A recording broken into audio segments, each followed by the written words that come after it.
Iran को पता चल गया है कि अब अमेरिका सीरियस है। एक बार अमेरिका ने अपना शिकार ढूंढ लिया, जैसे कि उसने इराक को ढूंढा था और उसके ऊपर अटैक को शुरू किया था। अब चाहे शिकारी जो शिकार की गलती हो या ना हो, शिकारी शिकार करेगा। और ये शिकारी ट्रंप ने अपना काम शुरू कर दिया है, जैसे कि आपने इराक की 2 लड़ाइयों में देखा था। ये ईरान के लिए बहुत बड़ी चेतावनी है।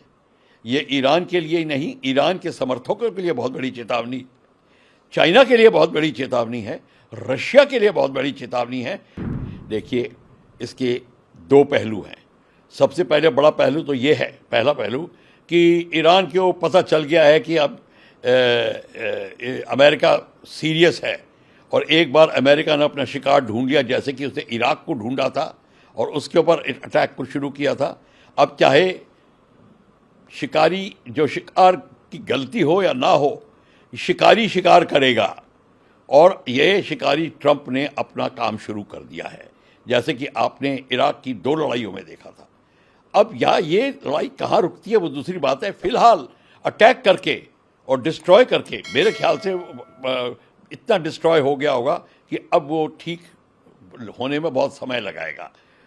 उसको बिल्कुल नाकामयाब करके अभी उसकी फोर्स ने कह दिया है और मैसेज दे दिया ईरान को कि देखिए, अभी भी आप लाइन पे आ जाइए, जैसा कि हम कहते हैं। इसके बाद मैं अभी कोई मिलिट्री एक्शन नहीं और कर रहा, पर अगर आपने नहीं किया तो मैं कह नहीं सकता। कहने का मतलब है कि उसने चेतावनी दे दी है कि अभी भी आप बाज आ जाओ, सिंपल शब्दों में। तो ये ईरान के लिए बहुत बड़ी चेतावनी है। ये ईरान के लिए ही नहीं, ईरान के समर्थकों के लिए बहुत बड़ी चेतावनी, चाइना के लिए बहुत बड़ी चेतावनी है, रशिया के लिए बहुत बड़ी चेतावनी है, जो दोनों ईरान को सपोर्ट कर रहे हैं। और इस समय इजराइल को पता चल गया है कि अमेरिका उसके साथ में है। ये दूसरी बात है। और अमेरिका, इजराइल के समर्थकों को और सबको पता चल गया है। पर अब वर्ल्ड जो है एक किस्म से 2 पहलुओं में डिवाइड होता नजर आ रहा है। एक है चाइनीज रशिया लॉबी और एक है अमेरिका एंड एलाइज की लॉबी। इसके ऐसे करने से अमेरिका के और भी कई प्रॉब्लम सॉल्व होते हैं, जैसे कि नेटो कंट्रीज़ के साथ में दोबारा उसका आकर्षण होना, दोबारा वो उनके साथ में साझेदारी बननी जो टूटती जा रही थी, वो भी अब देखने में मिलेगी। अब देखेंगे कि जितने कि इजराइल के सपोर्टर नेटो नेशन में हैं और इत्यादि, वो भी अमेरिका के सपोर्टर बन जाएंगे। ये इसका दूर का खेल है अमेरिका का। पर इस सब को लेकर भी एक दूसरा पहलू मैं ये बताना चाहता हूँ कि जिनीवा कन्वेंशन के तहत एक न्यूक्लियर पावर प्लांट, एक डैम और जो डाइक्स होती हैं, जो कि नेदरलैंड में समुद्र को रोकने के लिए दीवार बनाई जाती है, उनके ऊपर अटैक करना प्रबंधित है। मतलब उसके ऊपर अटैक नहीं कर सकते, टोटली बैंड है। उसको डेंजरस फोर्सेस कहते हैं। तो बशर्ते कि वो न्यूक्लियर पावर प्लांट लड़ाई में ना इस्तेमाल हो, मतलब कि उसमें वहाँ से कोई वेपन्स नहीं लॉन्च हो रहे। लड़ाई हो रही है, पर अगर उस न्यूक्लियर पावर प्लांट के ऊपर कोई वेपन्स नहीं लगाए गए हैं, तब उसको अटैक नहीं करना। ये एक बहुत गूढ़ बात है, बहुत कम लोगों को ये पता है। और इसके तहत अमेरिका को एक जिसको कहते हैं उसके ऊपर केस लगाया जा सकता है इंटरनेशनल क्रिमिनल कोर्ट के ऊपर कि उसने डेंजरस फोर्स के ऊपर अटैक किया है। कोई उसके ऊपर कोई वेपन नहीं था, वहाँ से कोई मिसाइल नहीं लॉन्च हो रही थी। तो ये एक अलग चीज़ है। और अमेरिका की और ईरान की लड़ाई थी ही नहीं। तो ये इसने ओपनिंग शॉट में जो ये कार्यक्रम किया है, इसकी जवाबदारी अमेरिका करेगा, बशर्ते लोगों में इतनी हिम्मत है कि उसको इंटरनेशनल क्रिमिनल कोर्ट में ले जाएं। ये दूसरा पहलू है। पर सबसे बड़ी अब बात है, चीन को देखना है।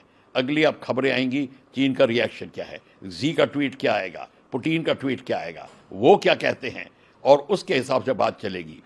पर भारत की बात आती है तो भारत के लिए एक बहुत जिसको कहते हैं कि सावधानी का समय है। हमको ये बहुत सावधानी से इस सारे डेवलपमेंट को देखनी पड़ेगी कि अब हो क्या रहा है। भारत का दोस्त है ईरान, भारत का दोस्त है इजराइल, दोनों हमारे दोस्त हैं। और दोस्त का मतलब काम आते हैं दोनों। हमारा ऑयल सप्लाई के लिए है और ट्रेड है, और हमारे सांस्कृतिक कनेक्शन है ईरान के साथ में। और इज़राइल हमारा क्लोज फ्रेंड है, जिसको कहते हैं इमोशनल कनेक्ट इज़राइल के साथ में है। इज़राइल, हमारे लोग इज़राइल में बसे हुए हैं, ये भी बात है। तो ये सब दोनों पहलू को रख के भारत को भी एक बहुत ही सोच विचार करके अब काम करना पड़ेगा। भारत की जो प्रेजेंट नीति है उसके ऊपर वो अमल करेंगे, और मेरे ख्याल से personalities like prime minister Modi इस बात को थोड़ा उठाएंगे दोनों खेमों पे कि भाई अब ये किस तरीके से लड़ाई का आप साव अंत करिए और उसको नीचे लाइए। तो अभी अब देखना होगा, अमेरिका के पास वेपन्स हैं, MOAB, maximum ordnance, airburst, deep penetration bombs हैं जो B-2 बॉम्बर से लॉन्च करता है, उसे न्यूक्लियर वेपन भी लॉन्च कर सकता है, वो दूसरी बात है। पर हैवी वेपन बॉम्ब्स हैं, ये 200 फीट गहराई के अंदर जाकर पहाड़ों में से निकाल के, जो अगर कोई जगह छुपी हुई हो उसको भी निकाल सकते हैं। तो ये बहुत ही विध्वंसक बम है, जैसे कि आपने अफगानिस्तान में देखा था डेजी कटर 2, ये उस कैटेगरी के बॉम्ब हैं और वैसे ही बॉम्ब हैं। तो अभी बमबारी भी बहुत है, अब हानि भी बहुत होगी ह्यूमैनिटी की, एनवायरनमेंट की। इस सब का निवेश, इस सब का जो रिजल्ट होगा बहुत हानिकारक होगा। अच्छा हो कि कोई इनका बीच बचाव कर पाए और ईरान इजराइल को साझेदारी की टेबल पे बैठाया जाए और नेगोशिएशन शुरू की जाए।